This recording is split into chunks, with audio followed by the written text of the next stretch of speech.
Hello everyone. Welcome back to Online Help Guide. Today, in this video, I will be showing you how to change your password on Twitter.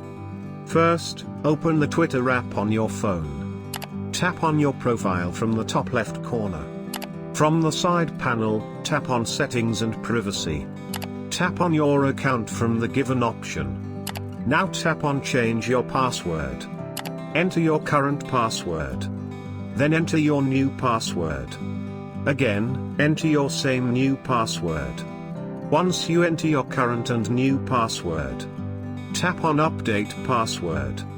And you will change your password on Twitter.